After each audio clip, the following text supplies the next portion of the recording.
Shock Monkey Radio is entertainment for adults, by adults, and the views and opinions expressed here do not reflect upon the sponsors or FXBG Public Radio.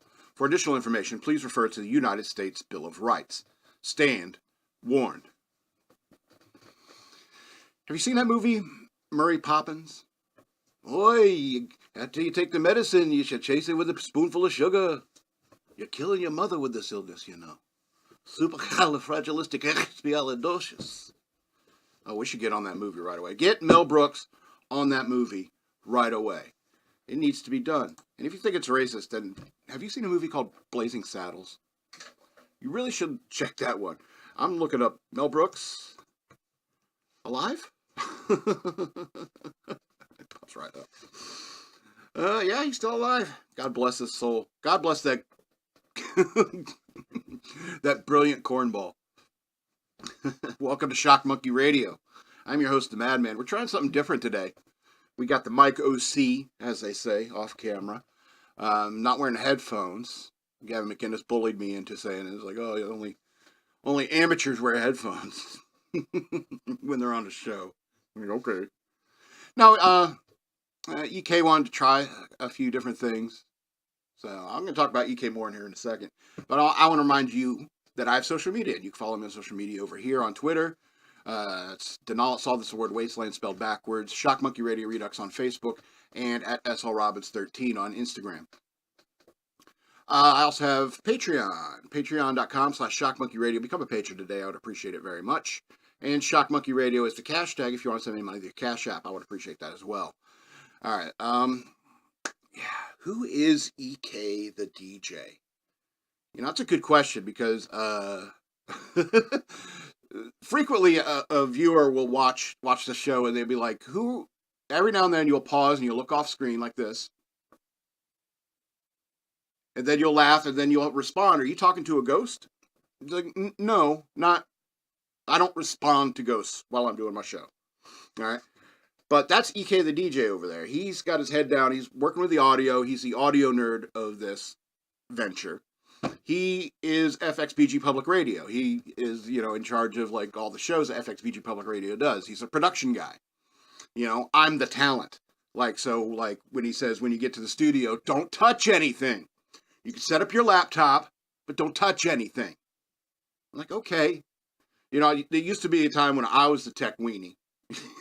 But this guy is a true professional. And this is just one of several shows that, FXBG Public Radio does. And this is like the easiest service FXBG Public Radio does. What EK really loves to do is, what do they get? You get an artist stems. Some guy makes a beat, and he wants to make a track, release it out on iTunes and all that, make his mark on the world. And EK loves getting all those things and getting them together and mixing them, and real nerd for that. So FXBG Public Radio, check them out. If you're interested in doing anything like what I'm doing, or even something more complicated and talented, by all means, we can handle it. FXBG Public Radio can handle it. On top of that, EK is like a really good friend. And that's why I designed the FXBG Public Radio clackboard logo. I'm so proud of that. I'm proud of every single one of those units. Because usually he's the one that's good at designing graphic design and so forth. Anyway, so I did that Utini post, and I just wanted to show this. Utini! This is a paper sandcrawler model that EK and Avery, who also does another show on this network called I Don't Even Like This Podcast, they put that together one day. We're that kind of nerds, okay? I'm sure you could find us playing like role-playing games on my YouTube channel. So, we're nerdy. We got some nerds here. So check out FXBG Public Radio if you have any aspirations of your own. And hopefully you do. You should have aspirations, things you want to do. I'm 46 years old, going to be 47 this year. I still don't know what I want to be when I grow up. All right. Wish me luck on Friday. 2 days from now, I'll go to court. Kind of relieved it's going to be quick, fairly quickly. I'm waiting a month. I don't know. It's had a dark cloud over my head ever since, it's just, and I can't wait for it to be over. A month isn't too long to wait. If I actually did something that was arrestable, where I got arrested and stuff like that, you see a judge in the morning, because we have a right to a speedy trial. But sometimes I think it's worse when you get a ticket and you got to appear in court because, It's not, you don't know, you got to wait a month to see the judge, to find the ruling. Anyway. So, yeah, good. Wish me luck on Friday. It's probably, just going to be a little bit of a fine, hopefully. Technically, they could throw me in prison. I hope they don't. Yeah. So I was thinking, like it'd be cool, like, to put, like, all the crimes I committed on my tombstone. Don't list my sins. List my crimes. Speeding ticket, 1996. Fishing without a license, 1997. Camping without a backcountry permit, 1997. Urinating in public, Virginia Beach. Can I get free Madman shirts made? 1999. You want to make shirts with a list of all these? Free Madman. Alcohol in a federal park. Damn, what was that? 2017, 2018? I can't remember years anymore. Like, after the Navy, I stopped counting. I stopped paying attention. So list my crimes. Because it's funnier than my sins. My sins are just sad. Anyway. Talk about heroes. You have a hero? Favorite hero? And because we're such nerds who, build sandcrawler things and all that, we also like comic books. People like me like comic books. And I got into a conversation with a guy about who's your favorite hero, fictional hero. And first thing popped in my head was Batman, and I'm like, Batman is probably my favorite comic book hero. But then I started thinking fictional hero, and the older I got, the more I started liking the Happy Warrior. I started liking Spider-Man's attitude towards crime fighting than Batman. Batman has like serious depression issues. Is obviously not over his parents' death, and is just a dark, brooding kind of guy. Hangs out in caves too much, That's why when they cast what's his name from Twilight in the new Batman movie, I guess that makes sense. Guy never comes out of the cave, you know what I mean? Why is Bruce Wayne always so pale? It's not suspicious at all. You got that tan line right around here, you know what I mean? So, but Batman, yeah, not the kind of hero I'd rather be. The kind of hero I'd rather be, and my favorite fictional hero is Jack Burton from Big Trouble in Little China. And there's lots of reasons why you can say it's Jack Burton from Big Trouble in Little China. Number one is that 90% he's just lucky. All right, through the movie, he's just lucky. They get in that one fight, that first fight that he's in. He's like, oh, hold on. I gotta get my knife. He's like, I put down the Tech 9, I gotta take off my Baja, I can grab the Tech 9, grab the knife, come back around the corner, and by then, his friends already kicked the crap out of everybody. He got lucky. Then when they stormed upon that big ceremony, there's all those guys in that room, he comes in there, shoots the Tech 9 into the ceiling, chunks of the ceiling come down, knock him out for the fight, and everyone else kicks ass, and he's just unconscious for that. All right? But as he says, it's all in the reflexes, and he did fight the big boss. And he did catch a knife thrown at him from the big boss and threw it right back for the kill shot. That's a hero. One critical strike. You know what I mean? Game over. Jack Burton is the hero. And the reason why he's, I think, the best hero of all is his interaction with Gracie Law. All right? Let's say there's 3 kisses in that movie. All right? One that was stolen, one that was mutual, and one that was denied. All right? And the very first kiss that Jack Burton has is they're swimming through the tunnels of the hell number 73 of Chinese folklore. Yeah, they're swimming through, and then Gracie pops out of the tunnel and breathes some air, and she's like, as people are coming out, she's checking on everybody. Where's so-and-so? Where's so-and-so? And Jack comes through the tunnel. He comes out and immediately grabs her, kisses her. And he goes, oh, sorry, I just so happy to be alive. And she's like, yeah, right. But she, you knew she liked it. But that was a stolen kiss. Let's be honest. That was a stolen kiss. The second kiss was Jack Burton in the elevator when he rescues Gracie. And they're in the elevator, and he says to her stuff like, I drank a potion. I can see things most normal men cannot. Why you dress like that? And they just like gravitate towards each other. There's this great energy they caught on film there. And it's a mutual kiss. Smoochies. And that's where he gets the lipstick on his face. He's riding up the elevator and faces the final boss with just a knife and lipstick smeared on his lips. That's Jack Burton. That's the hero Jack Burton is. Third, and finally, is at the very end of the movie, as he's leaving. Margot, I think, is the redhead lady's name. Margot says, aren't you even going to kiss her goodbye? He says, nah. Sooner or later, I rub everybody the wrong way. Something like that. And it's great because he already stole a kiss, and that's the hero he is. He's like, I've already taken out more than my share. I've taken too much from the bank, as it were. And that's the hero that Jack Burton is, and that's why he's my favorite fictional hero. Plus, it's Kurt Russell, who recently got in an argument. Do you hear that podcast or that audio, some conversation he had with somebody about a gun control? He's like, people are crazy. We've had guns for 600 years. Get used to it, Anyway, my favorite hero, Jack Burton. We're moving right along, aren't we? Are we gonna be good for the news, or? Yeah. Okay. EK the DJ's on top of it. Are you telling me that it's time for the news? No. I got a couple more things. You got time? Is the audio good? Audio looks good. Sounds good. You can tell you're further away from the mic. I feel awkward. I feel a little naked out here. That makes sense. Yeah. You can definitely tell you're a little further away from the mic. Yeah. But I could probably put it a little bit closer. Are we picking you up better? A little bit. Okay. I have it gated still, which is why I'm yelling. Oh, okay. All right. Sorry, I feel a little weird out here. I don't have the headphones on, don't have the mic in front of me to fidget with. So I might be twiddling my thumbs, picking my nose more. I know a lot of people say that. You pick your nose a lot. It's like, sorry. When you have a mustache, you don't get it. It's like you're training your hair to actually go up your nose. What, do we have a prop? Okay, yeah. There you go. You can see the wire coming from it and everything. So you know that's important. Alrighty. Banging the table's not going to be a problem with this, is it? Okay. Alright. I hate to transition to something so serious. But,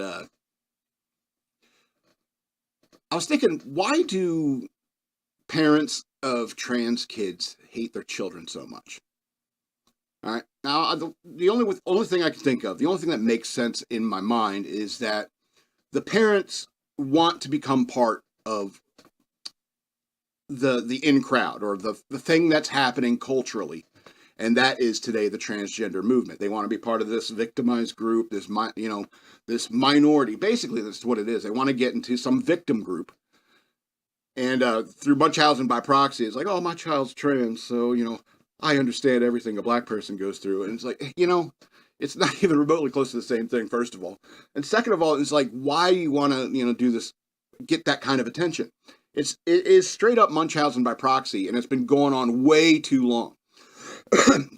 I'm sorry to say this, but after the birth control pill and women started, stop marrying men,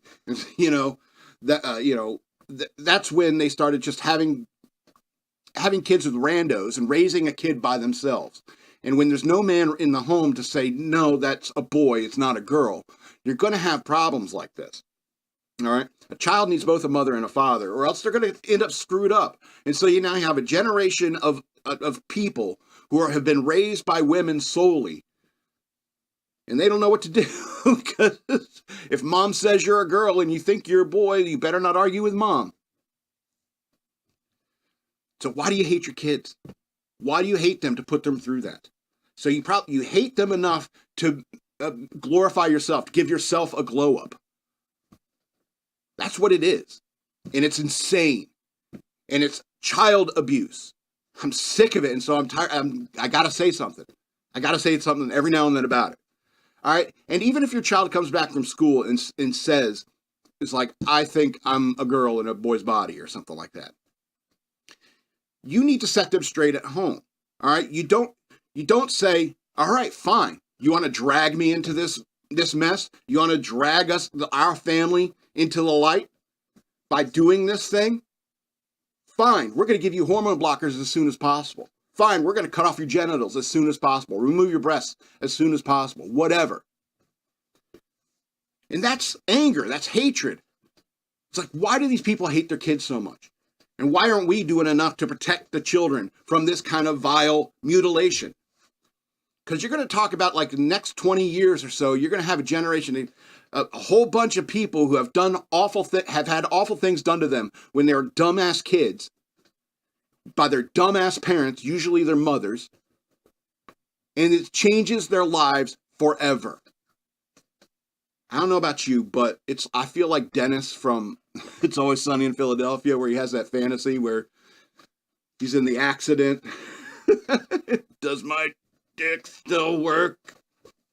No, I'm sorry. Is it kill me? That's how I'd feel. You know, I'm sorry. I know it's a very basic human thing. It's like, what's life without orgasms? You know what I mean? What's life without orgasms? So why do you hate your kids so much? I have no idea. I wish I could articulate it better. Like that, you know, Matt Walsh is really good at that. How insane and perverted and twisted it is, these things that these parents are doing to kids. And in the doctors that are doing it, you know? Rest them all, I say. Anyway. All right. Probably didn't paste these things very well. Or order them very well. All right. Did you hear about Wendy's surge pricing? Did you hear it all about that? So, let me get this straight, Wendy's. It's not going to affect me. Oh, rich kids. That's what... No. You don't go to Wendy's? Oh. Oh, okay. Those square burgers are unnatural. The square burgers? Okay. All right. Gavin McKenna said he didn't care. And I was like, yeah, there's poor people problems to him. But I figured, I don't know. It's like, I probably don't go to Wendy's. The only reason I go to Wendy's is for the biggie bag, because I want something cheap. Because you can get like a $5 biggie bag. It has like a burger, some nuggets, a drink, and some fries. Pretty good deal. All right. But if you're going to do surge pricing, meaning at the busiest times of the day, where the service is slowest, and they're more likely to screw up your order, the prices are going to go up. What a brilliant idea. Look, I know it's absurd that everybody goes to lunch at the same time. I know it. I know everybody gets hungry around dinner time at the same time. I know. I think it's a circadian rhythm thing. I don't know why we do it. I try to eat when I'm hungry. That's just me. And so in that way, I usually only eat one meal a day. So, I mean, a widget should always be a widget. It should always be $5 whenever you go. Just because like the store is busy, the hardware store that sells the widget is busy that day, doesn't mean I should pay more for the product. You're insane for thinking that kind of stuff. You know, it's funny because it even got to, I mean, it's not going to happen. From what I've researched of this, is like they're not doing it. They even offered a special like dollar hamburgers or something like that. To say sorry for even thinking about this. And it's good. They should do that because it's so silly, because I can't even believe it got to that point, because somebody at the board was sitting there saying, well, how can we make more money, at the busiest times when we're making the most amount of money? Make them pay more. Yeah, brilliant. And so they like sent out a memo. They, filled out some paperwork. They just put some policies out or something like that, spread it down. And the public affairs office said, ooh, let's suggest this on Twitter or something first. See how people react. So they put it out there and people were like, what? You are out of your mind, you greedy, greedy bastards. And that's how a lot of people feel about, these corporations. It's like, you're making hand over fist. Money hand over fist. It's ridiculous how much money you're making. And you're like, how do we make more? That whole movie Newsies is about that. They're just trying to make more money. It's like the hardest of times. It's freaking crazy. I know everybody's struggling. Yeah. But I want to make more money. Yeah, I don't know. But I mean, I guess that's like the I don't know, underbelly, the seamy underbelly of capitalism. People do that. It's not ethical, but people do that. Anyway. All right, let's get into the news worth knowing. Moving right along. Great, every time. Right click doesn't work anymore. Every time I move the laptop, right click doesn't move anymore. Doesn't work anymore. All right, so it's official. Surprise, surprise, surprise. Nikki Haley has dropped out of the 2024 race, but she doesn't endorse Trump for the nomination. Well, too late. By you leaving the race makes Trump the nominee. Kind of a, what's that, a paradox? You dumb dummy.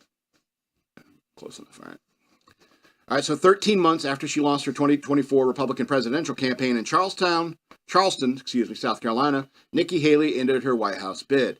The former two-term South Carolina governor, who later served as UN ambassador in former President Trump's administration on Wednesday morning, announced the time has now come to suspend my campaign. She went on to say, I said I wanted Americans to have their voices heard. I have done it. I have no regrets. And although I will no longer be a candidate, I will not stop using my voice for the things I believe in. Haley said as she spoke at the presidential campaign headquarters on Daniel Island in her hometown of Charleston. But Haley did not immediately endorse Trump, who is on course to clinch the GOP presidential nomination in the next week or two. It's now up to Donald Trump to earn the votes of those in our party and beyond who did not support him. And I hope he does that, she pointed out to those who supported her during her White House run. This is now his time for choosing, she emphasized. The former president on Tuesday, Super Tuesday, swept 14 of 15 states from coast to coast and held Republican presidential primaries and caucuses on Super Tuesday, moving Trump much closer to the locking up the GOP nomination and then general election rematch with President Biden. Trump took to Truth Social in a posting as Haley's speech was wrapping up to take aim at his now former rival. Nikki Haley got trounced last night in record-setting fashion, the former president touted. Trump also said that he'd like to invite Nikki Haley's supporters to join the greatest movement in the history of our nation. Biden also issued a statement complimenting Haley on and courting her supporters. Quote, it takes a lot of courage to run for president, and especially true in today's Republican Party, where so few dare to speak the truth about Donald Trump. The president wrote, Nikki Haley was willing to speak the truth about Trump, about the chaos that always follows him and his inability to see right from wrong, about his cowering before Vladimir Putin. And Biden noted that, I know that Democrats and Republicans and independents disagree on many issues and hold strong convictions. That's a good thing. That's what America stands for, but I also know this. What unites Democrats and Republicans and independents is a love for America. Haley, who for a month said she would stay in the race, at least through Super Tuesday, held no public speech or event on Tuesday night. She watched election results in private with her campaign team and remained mum on any plans going forward. I mean, it's not like there's a crowd that wanted to hang out with her that night. You know what I mean? It's not like there was a bunch of supporters. I don't want to hang out tonight. Yeah. It's like every time in a movie or something like that, when somebody loses an election, they're sitting alone in the room watching the results or something like that. Or as soon as the results are in, everyone leaves, you know. We don't want to be sad with you. Nobody wants to be with a loser, you know. And that's what Nikki Haley is. She's a loser. You know why? Because she ran for president in the wrong party. All right? She's a Democrat. We all know that. And she is queen of the swamp, as Donald Trump might say. So good riddance to bad rubbish, because she is trash. Weren't you banging like some people like an aide or something like that? And the rumors of her cheating on her husband and stuff like that? Rumors. Yeah. Yeah, I'm not saying that Republicans don't do that. I'm saying she's not a Republican. All right, let's talk about these crazy chicks. The kind of women that I was talking about earlier. They probably have kids. And dad's nowhere in sight. MSNBC's Jen Psaki, Rachel Maddow, laugh at and mock Virginia voters about caring about the border crisis. So an MSNBC panel led by Rachel Maddow laughed at and mocked Virginia Republican voters who listed the border and immigration as top priority during coverage of Super Tuesday. Far-left anchor Joy Reid assailed white working-class Republican voters as only making their decisions based upon race and not thanking President Biden, a white working-class guy himself, for the benefits they're getting economically from him. Okay. They're voting on race, she said. They're voting on this idea of an invasion of brown people over the border. Jen Psaki, Biden's former White House press secretary, concurred, adding, "Look at some of these exit polls. I live in Virginia. Immigration was the number one issue." As Reid laughed. Maddow added, "Well, Virginia does have a border with West Virginia," as the others on the panel laughed. Yeah. The West Virginia joke? Yeah. So former President Trump carried Virginia easily Tuesday night, a string of victories over Nikki Haley, blah, blah, blah. You're thinking like what Jen Psaki said. The Trump has indoctrinated people with his fear of people who do not look like them being a threat to them. Maddow complained that every election cycle, especially when a Democrat is in office, we get reminded about the borders. Although Republicans have blasted Biden's border policies for years, as record-breaking numbers of migrants have crossed into the United States under his administration. Quote, you make these things an issue, you make them into boogeymen, as long as there's a Democratic incumbent to blame on it. The panel was critical of Trump's role in torpedoing bipartisan border legislation this year, saying he didn't want a solution to the problem. Yeah. Conservatives react. Yeah, and so it's sad that people like Jen Psaki live in Virginia. That kind of depresses me. There's too many Jen Psakis living in Virginia, you know what I mean? And unfortunately, this is what they think of people like in Virginia, people in West Virginia as well, is that we're all a bunch of uneducated hicks, don't know what we're talking about, and they're the educated class. It's like they all, have, paying off their student loans and therefore have a degree and therefore smarter and better than all of those Virginians. And that's the point. That's why conservatives reacted to this. This is why anyone who has any sense should react to this way. Because these are awful people. They think they're better than you and that you're the peasants and they're the royalty. It's look, you dumbass college chicks. There's no border on West Virginia where you got to go through and present your ID or anything like that to Virginia. You understand that, right? There's no border between the states. So when people come across the border at Texas or Arizona or California, when they come across the border there is no fence between us anymore. You understand? There's free access between the states. So when they come into Texas, they can go anywhere they want, and one of those places could be Virginia. Has been Virginia. Just like it's been New York, it's been Chicago, it's been all over this country. Millions of these people coming in, and you're making fun of us for being concerned about it because we're just a bunch of dumb hicks, racist hicks, because racism is your number one weapon. And for some reason, people like Jen Psaki believe that nonsense. It's like that girl who's killed in Georgia. Illegal immigrant killed her. We're racist. Saying do something about the border. Awful, awful people. Women. I'm not saying all women, obviously. But women like that. Women who don't need a man. Career-minded women. I'm a single mom. My kid's trans. I'm hip. I'm in the know and educated. I know everything. I'm smarter and better than everybody else. That's their attitude. And they're terribly, terribly mistaken. All right, let's talk about San Francisco and a step in the right direction.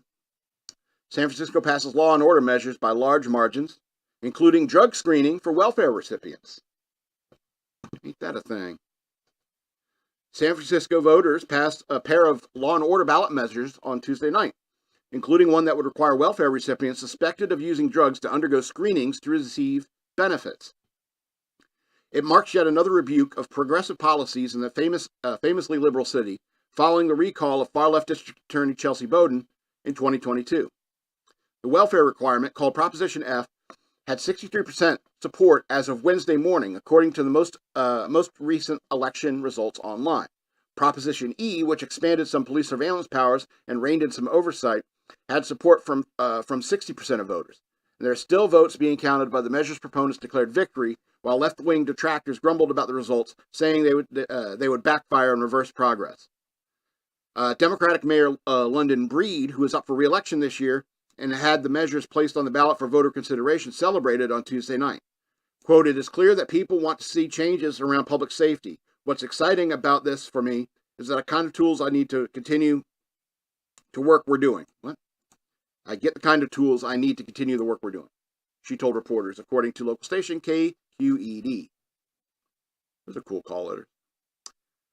She added on X, "Thank you for the voters passing Prop F for being more treatment and accountability, to bring more treatment and accountability." I was like, who's the idiot that wrote this? And it's like, oh, it's the idiot that wrote this and didn't read it right.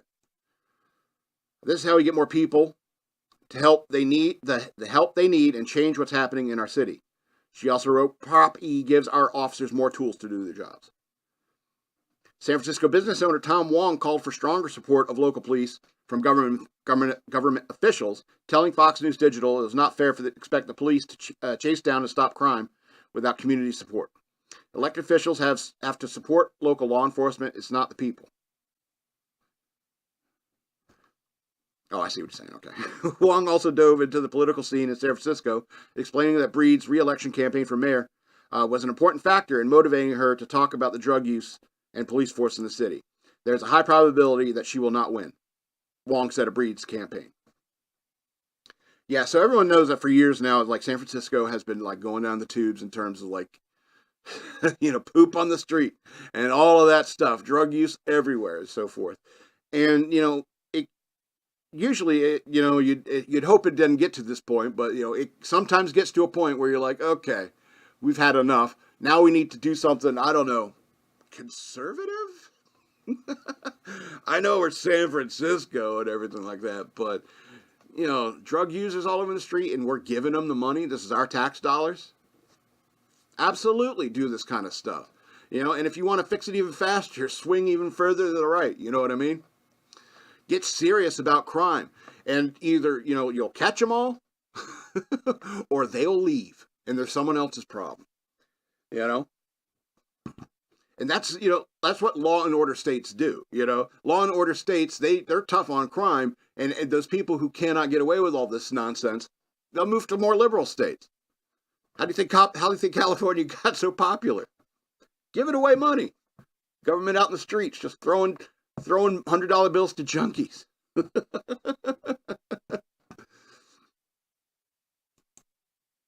know I keep banging on the table. Sorry. No, that's fine. All right. That fixes something else. Okay. So when I bang the table, you got a gate on it or something? Yeah. It's not connecting with the mic, so you're fine. I mean, it picks up in the mic, but it's not like clipping or anything. Okay, as long as it's not clipping. That's bad. All right. All right. Let's listen to Rachel Maddow whining and complaining. We mentioned her earlier. So Rachel Maddow unleashes on her own network for airing Trump's victory speech. It's irresponsible to broadcast. You are, at least tangentially related to a news network, are you not? I don't care if you're biased, which you obviously are, but it's something to talk about. Anyway, so MSNBC's Rachel Maddow criticized her own network again for airing Donald Trump's victory speech on Super Tuesday and claimed it was irresponsible to broadcast. The MSNBC host unleashed on the media outlet after their Election Day coverage cut away from Trump's remarks. So they did cut away at some point, I suppose. Anyway, she said, I will say that this is a decision that we will revisit constantly in terms of balance between allowing somebody to knowingly lie on your air about things they've lied about before and you can predict they're going to lie about. So therefore, it's irresponsible to allow them to do that. It's a balance between knowing that's irresponsible to broadcast and also knowing that as the soon to be de facto nominee of the Republican Party, that is not only the man who is likely to be the Republican candidate for president, but this is the way he's running, Maddow said. That's how somebody who thinks they're smart talks.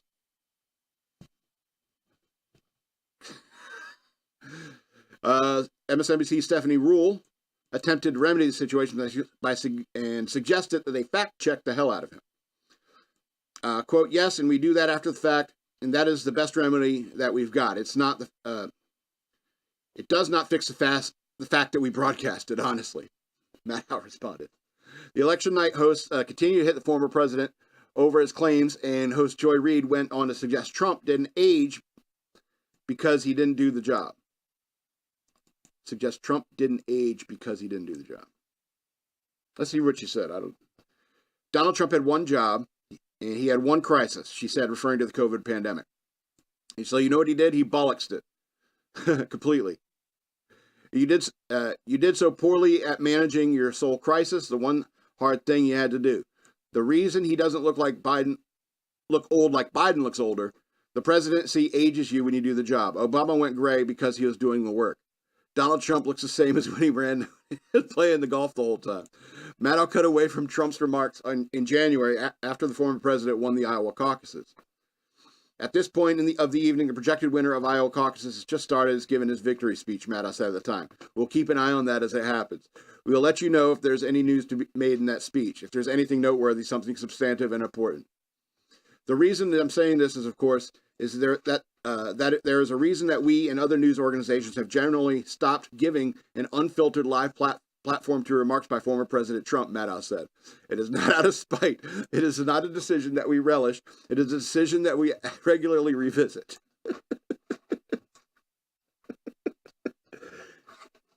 It's not out of spite. That's the first thing. And they're just like, it's not.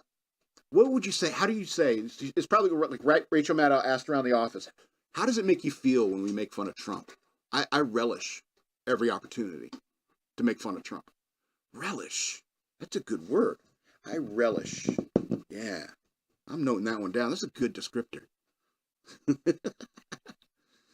And honestly, earnestly, it is not an easy decision. Yeah. No, it's something you want to do. You don't want to cover him. She went on to claim that airing Trump's untrue statements on live television hurts MSNBC's brand. No, I think it's exactly on brand for MSNBC. Trump and President Biden are the resounding frontrunners after Super Tuesday for November 2024 rematch. Trump lost Vermont to Nikki Haley. Biden lost one contest, the American Samoa caucuses, to a virtually unknown contender, Jason Palmer. It is a great evening, Trump told Fox News Digital in an exclusive interview after races were called in his favor in 11 states, and while awaiting race calls and polls closing in others. Rarely has politics seen anything like this, he said. Yeah. You know,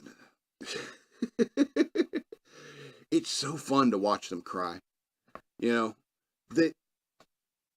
I think I was listening to Matt Walsh today, and it's like, Donald Trump has broken these people like you would not believe. I mean, broken their psyche. It's like they cannot handle his existence in the world. It has destroyed them mentally. And that's a sad, sad thing, you know? So I don't know what to tell you. It's so fun to watch them cry because we're gonna be dealing with this stuff like this until November, you know, at the very least. Then if he wins, if Donald Trump wins like Grover Cleveland, like my video on Grover Cleveland, go check out my video. If he wins, that's 4 more years. We're up to like The Apprentice season 28 now. You know what I'm saying? It's. Did I knock that away when I threw my hand up there? I didn't mean to do that, but should I be careful around here? Didn't do that on purpose, but it kind of worked out. Should I be careful with these white words over here? I'm not going to knock them, or am I?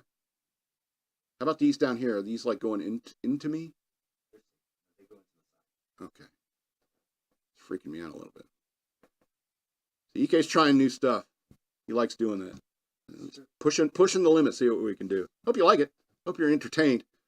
I throw my gladius at you. Are you not entertained? Alrighty.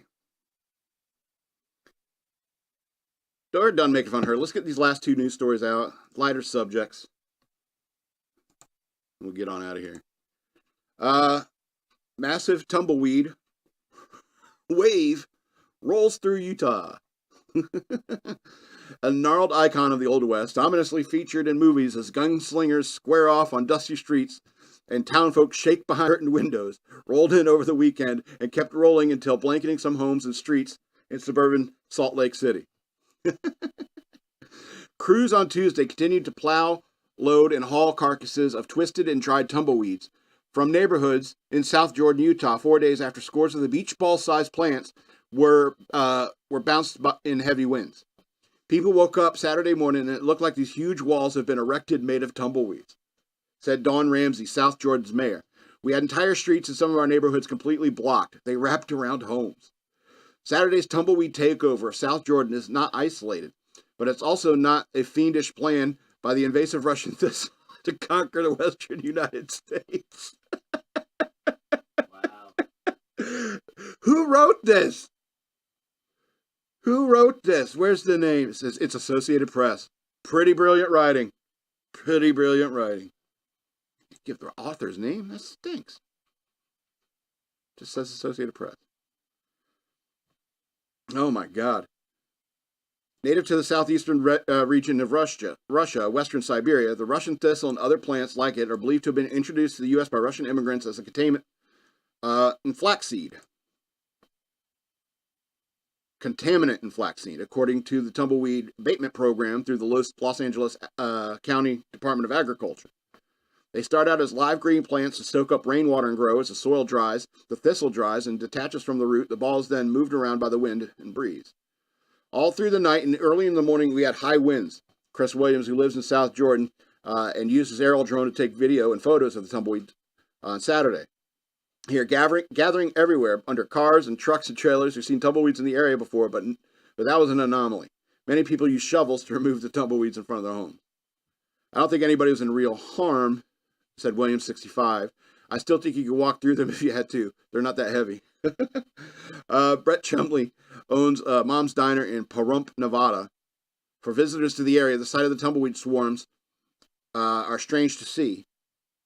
Chumley said that the longtime residents of Pahrump, they're just normal occurrence. When it rains, the weeds grow like crazy. In the last few years of rain, we have more plants. Then it dries out up there and they separate. All right. So I got to tell you, it's a pretty amazing world we live in here. And, you know, it's got to be some kind of fool to think there's not some sort of meaning behind it all. So when you say, have you paid your dues, Jack? Have you paid your dues? Yes, sir. The check's in the mail. And I was reading this story and I was thinking, you know, it's a pretty amazing world we do live in, you know. I was thinking about Aurora Borealis the other day and how amazing and amazingly beautiful that is. And, you know, what kind of creatures can even look at that and say that that's beautiful? How wild in an environment and this crazy planet is. Like, even if you get up north and you start seeing those northern lights a lot, you know, you keep going further north, you know, you'll see the sun won't set. It'll start to look like it's set and just start moving sideways across the sky. And you're just like, what dimension did I walk into? Am I in Agartha now? What magical land have I entered? You know, and you can walk all over this world, all over the United States. Look at the Idaho Falls or something like that. Beautiful places. Niagara Falls, for that matter. The Grand Canyon. You know, all these amazing places and different environments all over this world. There's such a diversity of it. It's so amazing. You know, the difference in flora and fauna in different parts of the world. What survived where. You see those big-ass weird trees in Madagascar? You ever see anything like that? Or you ever see, like, the films like Johannesburg, where the mist's on top of the mountain overlooking the city? That shit is crazy. Crazy, amazing world we live in. One day you wake up in Utah and your house is covered in tumbleweeds. I wonder if they cancel school for that. You think they cancel school? There's nothing in the article about it.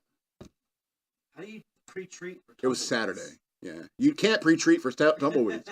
You can't pre-treat for tumbleweeds, that's for sure. All right.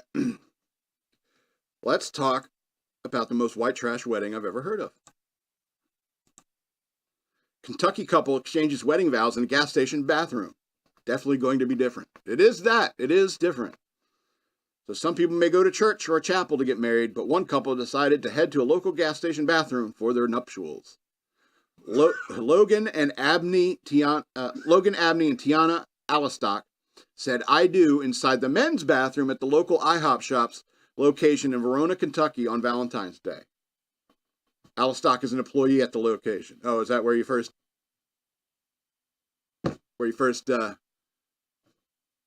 coupled? First became a couple when it was official? Because Alistock is an employee of the IHOP. You charming IHOP employee got her in the bathroom, man. That's pretty awesome. That's pretty player. That's pretty gangster. I'm going to be honest. Want a little something different, she told Fox Carolina. Didn't want to get married in a typical chapel, go to a church. I wanted to do something fun to tell my kids, something fun, a good experience. Oh, she's got a lot of tattoos. Why am I not surprised? Alistock started brainstorming and decided the perfect place to get married was a disco-centric bathroom after sharing an idea with her boss, the news organization reported. You got to ask a boss first, right? But imagine you're a manager of IHOP. Employee says, I want to get married in the bathroom here. You're, what? Did you say married in the bathroom? Pee, but also... Yeah, it's like, are you sitting on the toilet one day and just like, this is a really nice room to hold a sacred event in. I just met that guy. Maybe I could talk him into getting married in here. We decided to get married in the disco bathroom unexpectedly. It started off as a joke between me and one of my bosses. Kind of, well, why not? Situation that took off in ways I couldn't even explain. Alistock told Fox News Digital. Or maybe she and the boss had a conversation. It's like, I can't afford to rent a church. I can't afford. Use the bathroom here. People come in to get some pancakes, won't they? See, the boss is thinking ahead. He's like, I can make money off this wedding. In the bathroom, and you can use it. Okay, so once it was set in stone, I was more than excited to finally marry him and have such a unique, one-of-a-kind wedding venue choice. Yeah. Hop Shops produced a media release about the festive nuptials at one of its locations. You forgot the I in hop. IHOP Shops produced, yeah. The ambience was nothing short of magical. Vibrant colors and adorned the venue, complemented by the mesmerizing reflections from the glittering disco balls hanging from the ceiling. Hop Shops, so I guess it is Hop Shops. House of Pancakes Shop, said in the press release. As a pulsating beat filled the air and anticipation mounted for the arrival of the bride and groom, the bride made her own aisle in the gas station leading to the ceremony space, notably reserving with a sign that says "Disco Bathroom Wedding in Session." Those three words have never been put together before. Disco bathroom wedding in session. Sorry for if any inconvenience. Free fountain pop on us. Alistock and Abney entered the men's restroom in their wedding attire, surrounded by friends and family who were overflowing into the hallway. Well, the bathroom you get one person in there with a camera, right? Have it live stream, and then you can sit out there in the IHOP, right? That's what you do. And I was like, well, it's definitely going to be kind of different, but kind of cool too, because like I said, it ain't never been in a gas station bathroom where you could push a button and disco lights come on. She's just like the bathroom. Logan told Fox Carolina after discussing the idea with Alistock. By embracing the unconventional, they set an example for couples everywhere to celebrate their love in a unique way, free from societal norms and expectations. Hop Shops Online said. Instead of ending vows with you may kiss the bride, the two pressed the big red button and initiated the disco scene and played Forever Never Amen by Randy Travis. Fox Carolina. That's a good tune. The unusual location of the wedding led to mixed reviews from who cares what other people think about that? I'll tell you what I think about that. That's pretty cool. I think that's kind of awesome. Plus you could like a bunch of tall tales that you could tell about how you got married in an IHOP bathroom. You know what I mean? Yeah. Well, her daddy was there with a shotgun. Justice of peace. Yeah, he just washed his hands. So you marry them right now. That's what it was, is that they were in the stall doing the deed. You know what I mean? And then the priest came in, had to pee, tinkled at the urinal, and he figured out what was going on and recognized their voices. And he says, I'm waiting out here till you come out and we're going to do this thing proper. We're going to make this official in front of God and everybody. Right now, you're getting married in this IHOP bathroom because that's what Jesus would want.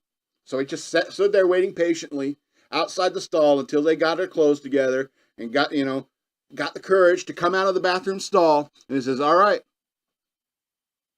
we're getting straight with the Lord right now. Do you?